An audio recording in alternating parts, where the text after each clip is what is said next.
로마서 주제 지난주에는 하나님의 종, 예수 그리스도의 종에 대한 말씀을 나누었고요. 1장 1절에 보면은 가장 큰 주제는 무엇이냐? 하나님의 복음이다. 이렇게 볼 수가 있습니다. 하나님의 복음. 미국의 대표적인 기업이 하나 있죠. 우리가 잘 아는 코카콜라라는 회사입니다. 이 코카콜라라는 회사는 어떤 나라든지 어느 전 세계에 가도 이 코카콜라를 마시지 않는 나라가 없을 정도로 유명해졌습니다. 그런데 단순히 유명해진 것은 아니에요. 원래 이제 존 펜버런이라는 사람이 이것을 창업을 했습니다만은 처음에는 탄산음료처럼 약국에만 팔았던 음료였습니다.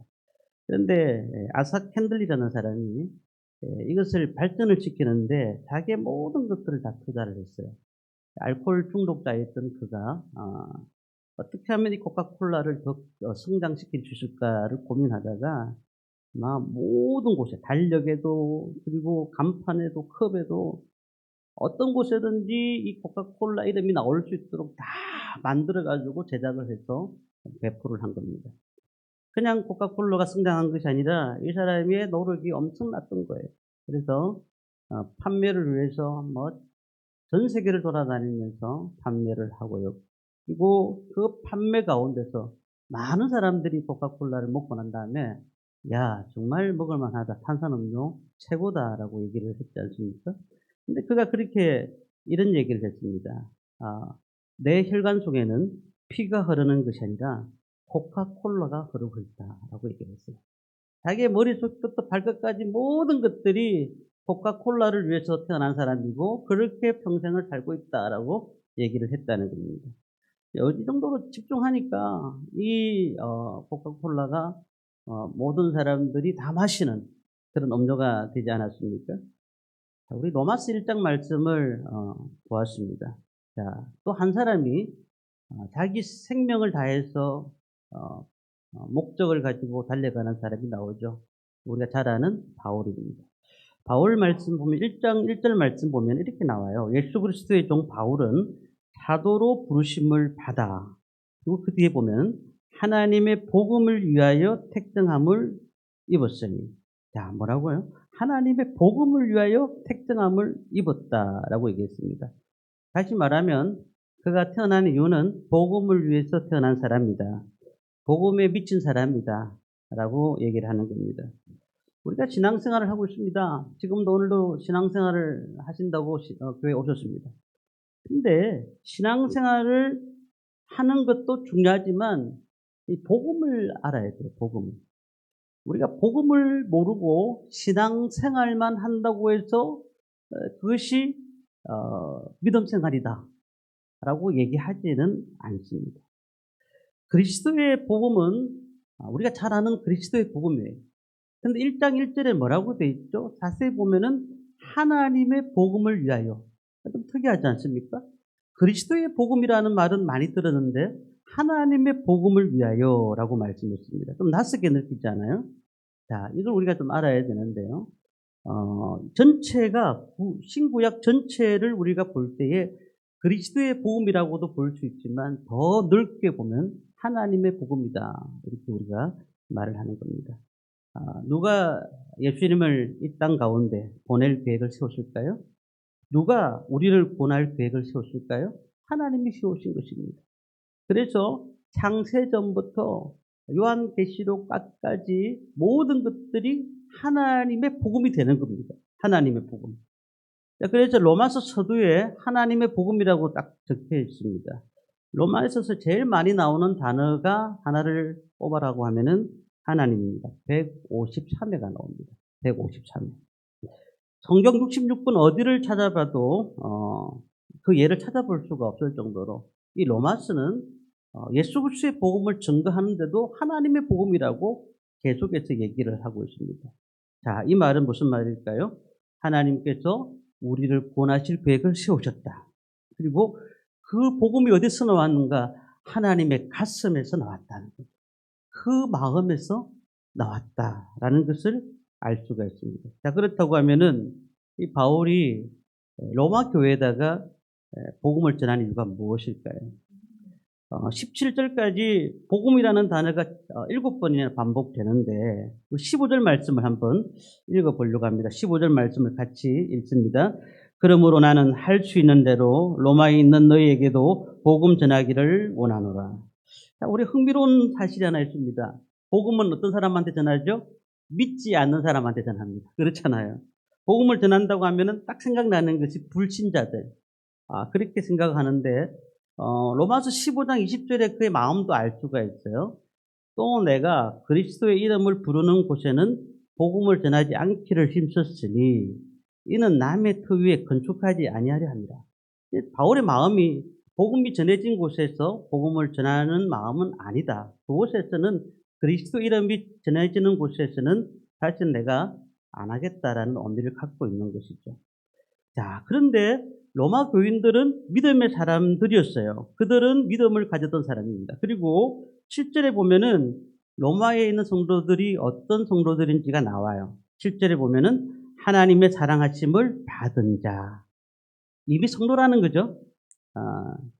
그리고 또 얼마나 믿음이 좋은지 8절에 보니까 믿음이 온 세상에 전파되었다. 그렇게 말을 하고 있습니다. 로마 교인들이 믿음이 좋고 신앙생활을 잘하고 있는데 왜 바울이 굳이 로마 교회의 복음을 다시 전하려고 했는가 우리가 생각을 해봐야 되는데요.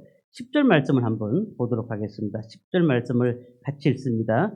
어떻게 하든지 이제 하나님이 뜻 안에서 너에게로 나아갈 좋은 길 얻기를 구하노라.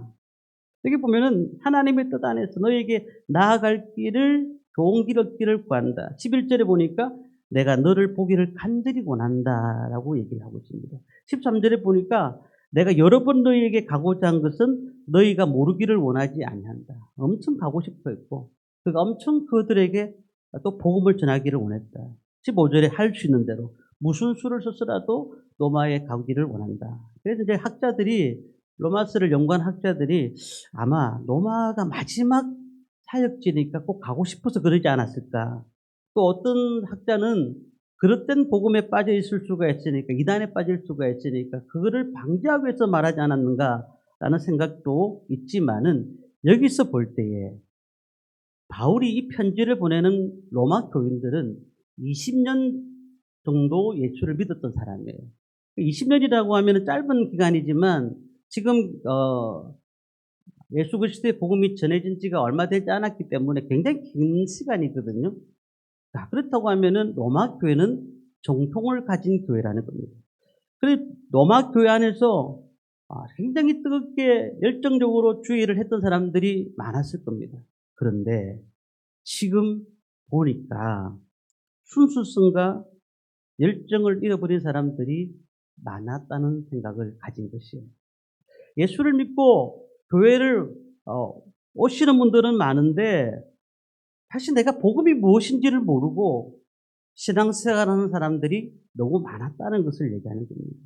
바울이 볼 때 처음에 예수 믿을 때에 그들이 다른 종교를 다 내려놓고 자기가 가지고 있던 생각을 내려놓고 예수님을 영접하고 난 다음에 새 힘을 얻었겠지 않겠습니까? 근데 20년 동안 그들이 로마 교회에서 함께 예배를 드렸지만은 그들이 영적으로 힘을 잃어버렸다.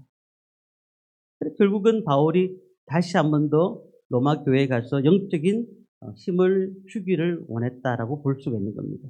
자, 그렇다고 하면은 우리가 이 말씀을 우리에게 묵상하게 되면은 우리가 복음을 들어야 되는 이유가 무엇일까요? 첫 번째는 복음의 감격을 회복시키기 위해서 우리는 복음을 들어야 됩니다. 복음의 감격이 다시 회복되어야 된다는 겁니다. 우리가 큰 교회를 가봅니다. 큰 교회를 가고 오래된 교회를 가보면은 시스템이 잘 돼 있어요. 너무 잘 돼 있어요. 딱 들어가는 순간부터 오늘 예배를 드려야 되겠다는 그 마음들이 들어요. 굉장히 잘 돼 있습니다. 문제는 오래된 교회일수록 생각을 좀 해봐야 되는 게 뭘까요? 믿음의 전통을 잘 이어받아서 믿음대로 사는 교회들이 많은가 하면 어떤 교회들은 뜨겁지 않은 교회들이 많아요. 가면 갈수록 첫사랑을 잃어버리고 믿음을 잃어버린 교회들이 많아지는 겁니다. 우리 교회가 전통이 100년인데 우리 교회 전통이 120년인데 나는 그런 전통만 세우고 그 삶이나 모든 복음이 빠져있는 교회들이 더러 많다는 것을 알 수가 있습니다. 제가 신학교 학부과정 때 20대 때인데요. 제가 찬양단에 있었습니다. 찬양단에서 신디 반주를 세탄 반주를 했는데 그때 이제 반주한다고 학교에서 수업 마치고 연습 공간을 좀 찾아야 되겠다 싶어서 갔는데 서면에 어느 교회가 있었는데 그 교회에 교수님이 담당 교수님이셨어요. 그래서 그곳에 가서 교수님한테 얘기하면서 우리가 거기서 연습을 좀 되겠습니까? 하니까 목사님이 허락을 하셨습니다. 가서 연습을 하라고. 그래서 찬양다운들을 다 데리고 그곳에 가서 이제 악기 들고 다 들고 가서 연습한다고 연습을 하고 있는 중에 갑자기 뒤에서 큰 소리가 나는 겁니다. 무슨 소린가 봤더니 장로님 한 분이 들어오시더니 누가 여기서 연습을 하겠냐고, 누가 이 기회를 빌려줬냐고 막 뭐라 하시는 거예요. 그것도 큰 강단도 아니었습니다. 작은 홀 하나는 빌리고 담임 목사님한테 허락을 받았는데 20대 젊은 청년들이 얼마나 쫄았습니까? 그러니까 당장에 그 짐을 달고 나갔다 합니다. 근데 제가 지나고 나니까 어떤 생각이 들었냐면 왜 그럴까? 그냥 좀 얘기해보고 그래 연습은 오늘은 연습하고 다음에는 꼭 허락을 받고 가라 이렇게 얘기하면 좋겠는데 소리를 지르고 근데 그 성전에 들어와서 마음대로 하느냐고 신학생이면 다냐고 그렇게 얘기하는 모습을 제가 들으면서 마음이 엄청 섭섭했습니다. 그러면서 이 교회가 보니까 100년이 넘은 거예요. 100년이 넘은 거예요. 저는 그런 생각이 들었어요. 정말 우리는 하나님의 사랑이 얼마나 있느냐는 거죠. 사랑이 부족한 교회가 너무 많아요. 그냥 주님을 사랑한다고 고백하고 예배를 드릴 때 눈물을 흘리고 찬송할 때 기쁨으로 찬송하지만 정작 많은 사람들을 사랑하고 주님의 은혜로 대하는 그런 경우가 얼마나 많으냐는 겁니다. 그래서 이 복음이라는 것을 가만히 보면은 정말로 밖에 있는 사람이 들어야 되긴 하지만 지금 밖에서 들어야 될 사람도 있지만 교회 안에서 다시 복음을 들어야 될 사람이 많다는 겁니다. 십자가 앞에서 우리가 다시 한 번 더 깨어져야 될 사람들이 많다는 거예요. 하나님 앞에 설 때 눈물이 나고 내가 참으로 교만했습니다. 내가 하나님 앞에 바로 서지 못했습니다. 그런 마음들을 가지고 주님 앞에 울며 통곡하고 자복하는 그런 마음들을 가지고 있느냐는 겁니다. 예수님 앞에서 내가 새로워지기를 원합니다. 다시 태어나기를 원합니다. 그런 고백들이 가운데 있어야 된다는 겁니다. 교회를 다녀도 복음에 무지한 사람들이 있습니다. 오랫동안 예수를 믿었어도 십자가에 대해서 알지 못하는 사람들이 있습니다. 영생을 얻는 문제에서도 별로 느낌도 없습니다. 그런 사람들이 로마 교회에 있다는 것을 바울은 직감을 한 거예요. 그리고는 바울이 로마 교회에 가서 복음을 전하기를 원했던 겁니다. 오늘 우리가 그렇잖아요. 시대를 바라봐도 십자가 설교하고 부활 설교를 하게 되면 눈을 감아버립니다. 저거 안 합니다. 우리가 복음을 듣는다는 것은 무엇일까요? 복음에 대해서 의심하는 사람이 많고 복해하는 사람이 많습니다. 그리고 복음 얘기만 나와도 교만한 태도를 드러냅니다. 마음을 굳게 닫고 자기 생각에 빠져버립니다. 복음은 지금도 매일 전파되어야 되는 겁니다. 복음은 늘 우리 삶 가운데서 뜨거운 열정을 일으키는 겁니다. 로마 교인들에게 복음을 전하려고 그렇게 애를 썼는지 왜 바울이 그렇게 애를 썼을까요? 우리가 누구라도 복음을 들어야 되기 때문에 그런 겁니다. 그래서 16절 말씀을 우리 함께 읽도록 하겠습니다. 16절 말씀을 같이 읽습니다. 내가 복음을 부끄러워하지 아니하노니 이 복음은 모든 믿는 자에게 구원을 주시는 하나님의 능력이 됩니다. 먼저는 유대인에게요 그리고 헬라인에게로다. 아멘. 복음을 들으면 어떻게 되는 줄 아십니까? 구원의 감격이 나타나요. 감격. 복음을 들게 됩니다. 복음을 듣게 되면은 감격이 나타나면서 우리의 영적 질병이 고쳐지는 거예요. 복음을 우리 삶 가운데 들어지면은요, 내 삶이 변화가 일어나고, 내가 하나님 앞에 어떤 존재라는 것을 깨닫게 되고, 그리고 그 인생 가운데 내가 무엇을 해야 될지를 알게 되는 거예요. 복음의 감격이 뭘까요? 지금까지 우리에게 주셨던 구원 아니겠습니까? 예수 믿지 않은 사람들은 지옥 갑니다. 근데 우리는 혹시라도 어떤 일이 터져서 당장 내일이 종말이 온다 하고 하더라도 천국과는 확신이 있지 않습니까? 그 믿음을 가진 사람들이 구원받은 자들이에요. 그 구원의 감격을 가지고 있는 사람들이, 구원을 가진 사람들이 감격을 갖고 있는 사람들이고, 그 구원의 감격을 통해서 우리의 삶이 놀랍게도 변화가 되는 것입니다. 예수를 믿었긴 했는데 중생을 경험하지 못한 사람들이 많아요. 그래서 교회 와가지고 신앙생활 하는데 너무 재미가 없어요. 재미가 없다. 근데 어느 순간에 말씀을 듣다가, 그렇더라도 배우셔야 돼요. 그렇더라도 말씀을 딱 듣다가 하나님께서 말씀을 딱 주시는데 그 말씀이 마음을 확 변화시켜 주는 거예요. 완전히 뒤집어지는 거예요. 전까지 말씀을 듣는데 빨리 안 끝나나? 오늘 왜 이렇게 늦냐? 이렇게 생각하면서 예배를 드렸는데 나중에 보니까 그 말씀을 듣는 가운데 성령님께서 내 마음속에 딱 오셔가지고 나를 변화시키는데 어쩔 수 없는 막 마음들이 생기고 변화가 일어나고 샘솟는 기쁨이 생기고 이렇게 되는 과정이라는 거죠. 그러니까 기독교 방송이 우리 지금 한국에 제가 알기로는 4개가 있는 걸로 알고 있는데 5개라는 얘기도 있고 그래요. 4개가 있습니다. 우리 CTS 여러 가지 방송이 있지 않습니까? 그 방송 중에서 새롭게 하소서라는 프로가 있습니다. 혹시 들으시기도 모르겠습니다.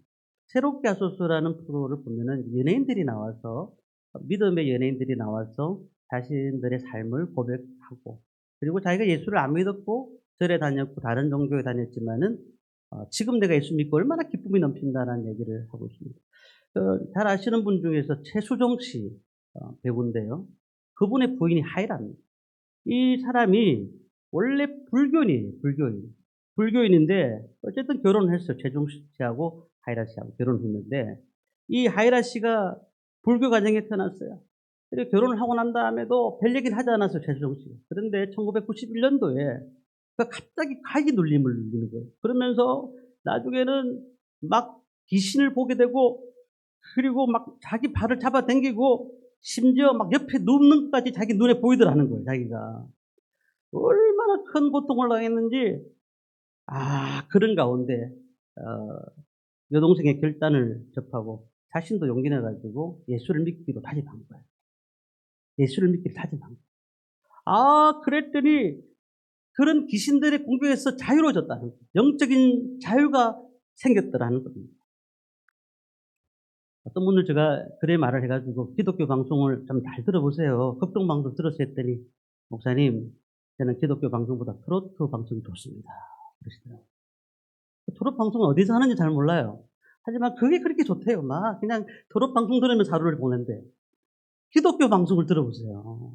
그 삶에 영적인 삶이 일어나고 내 삶의 변화가 일어나고 내가 앞으로 무엇을 해야 될지를 하나님께서 말씀으로 주신다니까요. 우리가 무엇을 가지고 기쁨을 얻느냐가 너무너무 중요한 것입니다. 사람마다 구원의 간격이 달라요. 어떤 사람들은 강하게 오기도 합니다. 이렇게. 어떤 사람은 그냥 비둘기같이 우리 삶을 지배하기도 합니다. 그런데 복음은 똑같이 우리에게 들어오잖아요. 그렇게 되면 달라지는 게 뭘까요? 우리 마음속에 변화가 일어나요. 물론 그렇습니다. 어떤 사람 10중 8구는요. 그 구원의 간격이 오래 못 가요. 2년, 3년 기뻐하다가 나중에 내가 왜 교회 다니나 하고는 식어지는 경우도 있고, 어떤 분들은 6개월도 못 가요. 그렇기 때문에 우리가 이 구원의 간격을 로마 교회에다가 바울이 얘기한 이유가 무엇이냐는 거죠. 그들이 더욱더 구원의 간격을 가지고 그곳에서 복음을 전해야 된다라는 말을 하고 있는 것입니다. 오늘도 우리가 어떤 삶을 사십니까? 우리가 마음을 열고 복음을 진지하게 들으십시오. 그 복음을 받아들이셔야 됩니다. 그리고 그 복음을 예수 그리스도의 구원을 영접하셔야 돼요. 믿음으로 그것을 영접할 때 우리 삶에 변화가 일어나는 거예요. 영적인 삶이 되어지는 줄 믿습니다. 두 번째는 복음을 들어야 되는 이유가 뭘까요? 다시 믿음이 세워지기 위해서예요. 다시 믿음이 세워지기 위해서입니다. 우리가 복음을 듣는다는 것, 복음을 배운다, 복음을 깨닫는다, 이렇게 말도 있지만은 그 메시지가 주는 은혜 안에 거한다는 말이 있어요. 다시 말씀드립니다. 그 말씀을 들었을 때 그 메시지가 주는 은혜 안에 거하는 거예요. 이 복음을 들으면 우리 삶이 영적으로 채워져야 되지 않습니까? 채워지는 방법이 무엇이냐면은 메시지가 그 속에 들어가요. 그리고 그 메시지가 꿈틀거리게 됩니다. 그리고 그 삶이 은혜가 넘치게 되는 겁니다. 자, 우리가 복음을 다시 듣는다는 건 예수님 십자가, 구원, 재사함, 영생, 하나님 나라 뭐 이런 말씀을 듣는데 다시 복음을 듣는다는 것은 그 메시지가 감동이 되는 거예요. 번쩍번쩍 귀가 열리는 거예요. 아, 오늘 말씀을 들었는데 아, 그렇구나. 내한테 주는 말씀이구나. 하나님께서 나한테 하시는 말씀이구나. 그 말씀이 로고스의 말씀으로 같은 말씀들이 레마의 말씀으로 자신이 그것을 받고 있는 거예요. 그러니까 그 말씀이 어떻게 될까요? 생명이 되는 거죠. 변화가 일어나는 겁니다. 11절 말씀을 보겠습니다. 11절 말씀을 같이 읽습니다. 내가 너를 보기를 간절히 원하는 것은 어떤 신령한 은사를 너에게 나누어 주로 너희를 견고하게 하려 함이니. 여기 뭐 신령한 은사라면 방언, 뭐 능력, 행함, 믿음, 병고침, 통역 이런 은사를 얘기하지만 15절과 비교해 보았을 때 이 신령한 은사를 하나로 종합하면 뭘까? 복음이라는 겁니다. 복음. 우리가 복음을 나누고 싶어 하는 거예요, 바울이. 자, 그러면 우리가 아까도 말씀드렸지만 말씀을 들을 때 저 말씀 다 아는 것이다. 저 내용이 어떻게 전개될 것인가를 나 알고 있다. 목사님 무슨 말 하는지 알겠다. 라고 우리가 그 말씀을 그렇게 받아들여서는 우리 삶의 영적 성장이 일어날 수가 없어요. 우리가 말씀을 들을 때 그 말씀이 하나님께서 나에게 주신 말씀이라고 생각하고 그 말씀을 들을 때 어떤 신령한 은사가 너에게 나타나는 것처럼 그 복음이 우리 가운데 임하게 되면은 이제 깨달아지게 되고 내 삶 자체가 변화가 된다는 것을 우리는 알게 된다는 거예요. 우리가 변화된다는 것은 단순히 지금 내가 무엇을 해야 되겠다는 거 아니에요. 말씀을 들었을 때 그 말씀이 나를 깊게 뭔가가 움직이게 만들고 그 움직이게 만드는 마음들을 새롭게 하는 행함 있는 믿음으로 나가는 겁니다. 복음을 들으면은요 어떻게 될까요? 12절 말씀을 읽겠습니다. 12절 말씀. 이는 곧 내가 너희 가운데서 너희와 나의 믿음으로 말미암아 피차 아니함을 얻으려 함이라. 복음을 들으면은 믿음이 강하게 세워지게 되어요. 믿음이 세워지게 되면 놀라운 은혜가 있습니다. 우리 중고등부 수련회 학생들이 은혜를 받고 왔죠. 오늘 특송을 했지 않습니까? 근데 중고등부 학생들이 은혜를 받기 전에는 주일날 오전에 이렇게 오라면 오겠습니까? 은혜를 받았으니까 오전에 온 겁니다. 와서 자기들이 특송도 얼마나 잘했습니까? 은혜를 받으면 변화가 일어나는 거예요. 은혜를 받으면 내 삶이 달라지는 거예요. 그 삶의 기쁨이 찾아오는 거예요. 그리고 우리가 교회 성도님들도 많지는 않지만 우리 집사님들 보면서 오늘 뭐 어느 집사님 오셨다고 집사님 반갑게 느껴지고 손을 잡아주고 집사님 잘 오셨다고 뭐 이렇게 서로가 기뻐하면서 서로가 쳐다보기만 해도 좋아지는 것이 은혜 받은 사람 아니겠습니까? 그러니까 우리가 이 교회 로마 교회에서 이러한 위안을 주기 위해서 바울이 얘기를 하고 있는 것입니다. 우리가 뭐 나그네 인생 얼마나 사시겠어요? 서로 격려하고 칭찬해주고 그렇게 살아가야 안 되겠습니까? 고신일 목사님이 쓴 명품 크리스찬이라는 책이 있습니다. 그 책에 보면은 격려하라라는 제목의 장이 있습니다. 명품 크리스찬이 되기 위해서는 격려를 해야 되는데 그 내용에 보면 우리 잘 아는 탈옥수 신창원 씨 알잖아요. 그 사람이 했다는 말을 인용을 했어요. 그 사람이 했던 말이 뭐냐면은 지금 나를 잡으려고 군대까지 동원하며 엄청난 돈을 쓰는데 나 같은 놈이 태어나지 않는 방법이 있다. 초등학교 때 선생님이 넌 착한 놈이다. 머리 한 번만 쓰다듬었으면 난 여기까지 오지 않았을 것이다. 5학년 때 선생님이 이 새끼야 돈 안 가져왔는데 뭘 하러 학교에 왔니? 빨리 꺼져. 그 말 때문에 내 마음속에 악마가 생겼다. 이렇게 말을 했어요. 우리가 참으로 복음을 들으면은 믿음이 세워지게 되고 믿음이 세워지면 그 사람에게 좋은 얘기를 하는 거예요. 기쁨으로 얘기를 해요. 우리 교회가 좋은 교회인지 안 좋은 교회를 알 수 있는 방법이 뭔지 아십니까? 예, 간단합니다. 교회를 얼마나 칭찬하느냐가 다릅니다. 저번 주에 말씀드렸죠. 교회에 소문을 잘 내는. 야, 우리 목사님 정말 괜찮다. 말씀도 좋고 은혜도 되고 잘하는 게 아닙니다. 하지만 그렇게 이렇게 강구하셔야 되는 거예요. 얘기하셔야 돼. 우리 정말 좋은 교회다. 우리 청년들 너무 좋은 교회고 성도들 너무 좋은 교회다. 그런 교회들은 부흥되게 돼 있어요. 그런데 교회 부흥 안 되는 교회를 가보십시오. 원망과 불평합니다. 우리가 저 집사님 없으면 좋겠는데 또 왔더라. 온갖 안 좋은 얘기를 다 하는 겁니다. 가정도 마찬가지예요. 가정도 우리 가정의 성도님들이 교회를 안 다니신다 하더라도 그분을 칭찬을 많이 해주세요. 막 기쁘게 해주시고. 그럴 때에 그 가정이 살아나는 줄 믿습니다. 믿음을 들으면 복음을 들으면 믿음이 생기고 변화된다는 사실을 알 수가 있습니다. 마지막으로 복음을 들어야 되는 이유가 무엇인가? 예수보다 더 좋은 것이 없기 때문이죠. 예수보다 더 좋은 것. 언제 가장 기쁠까요?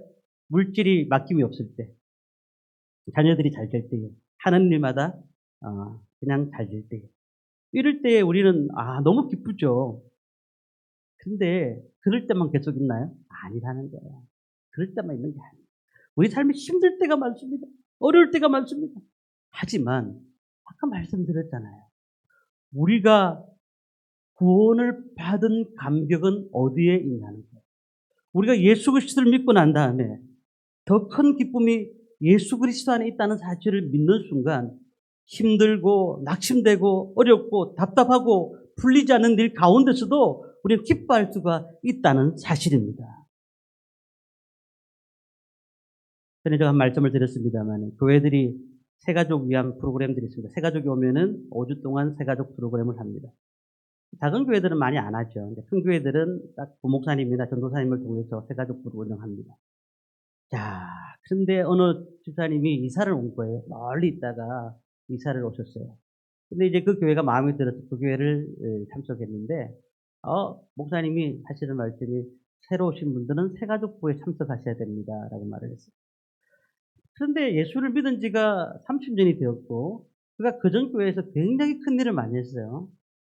좀 섭섭했대요. 내보고 새가족부를, 그래도 믿음이 있는데, 굉장히 공부를 하면서도 언짢아하면서 투덜투덜거렸습니다. 그런데 불교는 받긴 받았어요. 5주가 딱 지나고 난 다음에, 공부를 하는 가운데, 마음속에 감격이 느껴져요. 번역이 오는 겁니다. 하나님, 내가 예수를 잘못 믿었다. 주님, 내가 그 예수 그리스도를 믿고 있었는데도 불구하고 내가 잘못 느꼈습니다. 십자가 부활을 다시 한번 느낄 수가 있었습니다. 라고 고백을 하면서 그 성도들 앞에서 간증을 했다는 겁니다. 오늘 우리가 이 땅 가운데 많은 얘기들 가운데서 가장 큰 얘기는 복음을 들어야 됩니다. 세상 사람들의 얘기도 좋습니다. 그리고 어떤 사람의 간증도 중요합니다. 가장 중요한 것은 내가 복음을 받아들여야 됩니다. 복음을 받아들이는 마음문이 열려야 되는 겁니다. 오늘 가장 힘든 게 뭘까요? 목회하면서 목회자들이 가장 힘든 것은 좌절감입니다. 목회하다가 낙심될 때 좌절이 옵니다. 내가 목회자도 아닌데 하나님 부르지도 않았는데 나를 목회자로 세웠는데 내가 못하는 거 아닌가? 세우지도 않으셨는데 좌절감이 옵니다. 그런데 그 극복할 수 있는 방법이 뭘까요? 복음을 붙드는 것밖에 없어요. 예수님께서 나를 십자가에 죽으셨고 나를 위해서 은혜를 주셨고 그 은혜로 내가 사명을 받아서 주애를 감당한다는 것. 15절 말씀을 마지막으로 읽고 마치려고 합니다. 15절 말씀을 같이 읽겠습니다. 그러므로 나는 할 수 있는 대로 로마에 있는 너희에게도 복음 전하기를 원하노라. 아멘. 예수 믿는다는 이름을 가지고 있지만 구원에 간격이 없습니까? 그렇더라도 우리가 하나님께서 그 복음을 주시는 메시지를 들으셔야 됩니다. 그리고 그 복음이 우리를 충만케 하고 세상의 걱정과 근심과 두려움과 아픔들을 다 깨끗하게 해주시는 능력을 갖고 있는 줄 믿습니다. 예수보다 더 좋은 것 없고 구원받은 것보다 더 기쁜 것 없다. 우리가 이 말씀을 묵상하면서 오늘도 바울이 로마 교회에다가 그 교회가 예수를 믿은 지가 20년이 됐는데 그런데도 그 교회에 다시 한번 복음을 전하는 이유처럼 우리 꿈 믿는 교회도 우리 삶에 내가 예수 믿은 지가 얼마 됐는데 이것을 말하지 말고 지금 내가 예수를 믿은 지 오래됐는 것이 중요한 것이 아니라 예수님을 받아들이고 있는가, 복음이 살아있는가, 그 사실을 바라보며 오늘도 살아가는 저와 성도님들 되시기를 주님의 이름으로 축원합니다.